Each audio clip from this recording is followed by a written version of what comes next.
কর্মসূচি। পুরা ওয়াজ তো মনে রাখা যাবে না, পুরা ওয়াজের দিল তৈরি করতে হবে, মূল আমলগুলি ওয়াজ থেকে নিতে হবে। আমার এত 1 ঘন্টার বয়ানের শেষ নির্যাস হলো, খুলাসা হলো, মূল কথা হলো কোরআনের 3টা কর্মসূচি পালন করো। 1 নম্বর কর্মসূচি গুনাহ ছাড়ো, যাবতীয় হারাম ছাড়ো, মিথ্যা বলা ছাড়ো, ধোঁকা দেওয়া ছাড়ো, জুলুম করা ছাড়ো, জায়গা জমিন দখল করা ছাড়ো।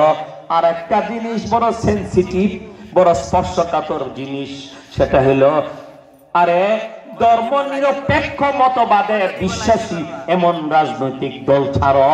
ধর্ম নিরপেক্ষ মতবাদ আলেম ওলামা কোরআন হাদিসের কষ্টি পাথর দিয়া বলে এটা আরে কুফুরি মতবাদ। ওই মতবাদের রাজনীতি গান্দা, নারী রাজনীতি গান্দা, নারী নেতৃত্বের রাজনীতি গান্দা, গুম খুনের রাজনীতি গান্দা, আরে দেশের সম্পদ লুণ্ঠন করার রাজনীতি গান্ধা, দলীয়করণের রাজনীতি গান্ধা, আত্মীয়করণের রাজনীতি গান্ধা, টেন্ডারবাজির রাজনীতি গান্ধা, কেলেঙ্কারির রাজনীতি গান্ধা, হলমার্ক কেলেঙ্কারির রাজনীতি গান্ধা, পদ্মা সেতু কেলেঙ্কারির রাজনীতি গান্ধা, মানুষকে জুলুম অত্যাচার করার গুম খুনের রাজনীতি গান্ধা, যাবতীয় গান্ধা রাজনীতি তথা যাবতীয় হারাম ছাড়ো। 1 নম্বর হারাম ছাড়ো, 2 নম্বর ওয়াজাকার আসমা রব্বিহি, রবের নাম স্মরণ করো, রবকে ভুলিও না। আরে রেপ থেকে কলা কৌশল অবলম্বন করে, ছলে বলে কলে কৌশলে আত্মগোপন করে রেপ থেকে বাঁচতে পারবা, মনে রাখবা রব থেকে বাঁচতে পারবা না। রবের পাকড়াও বড় শক্ত, ইন্না বাতাসা রব্বিকা লাশাদীদ।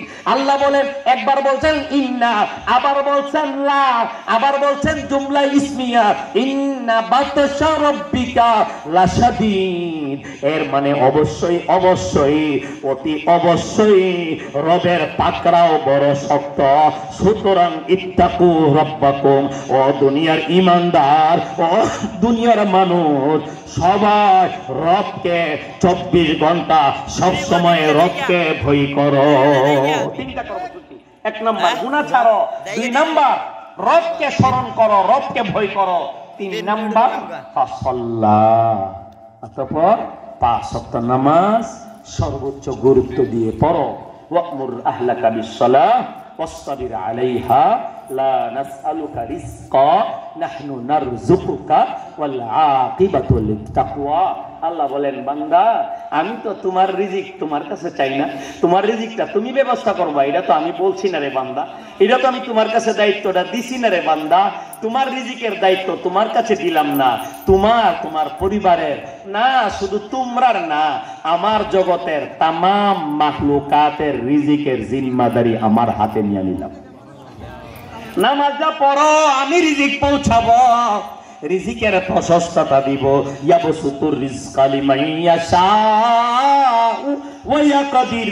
ও বান্দা বান্দি, আরে তুমি আল্লাহ যাকে ইচ্ছা করে প্রশস্ত রিজিক দান করে, আল্লাহ যাকে ইচ্ছা করে রিজিকের সংকীর্ণতা দিয়ে দেয়। সুতরাং আল্লাহর কাছে আল্লাহকে ভয় করো, আল্লাহর হুকুম পালন করো। নদীর এপার ভেঙ্গে ওপার যায়, এই তো নদীর খেলা।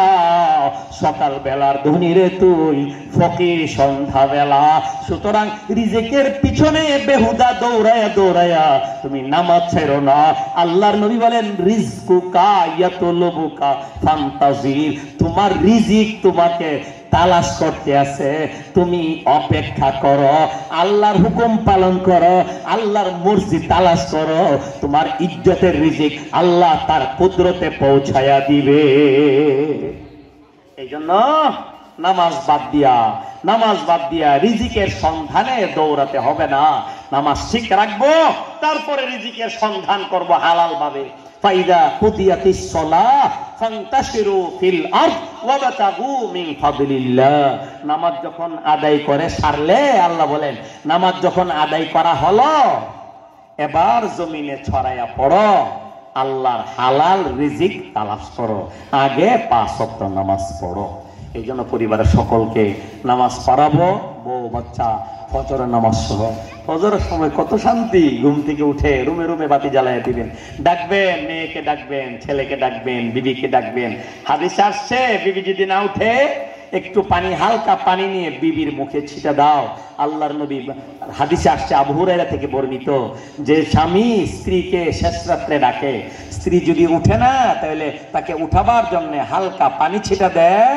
আল্লাহর নবী ওই স্বামীর জন্য আল্লাহর দরবারে রহমতের দোয়া করে গেছে।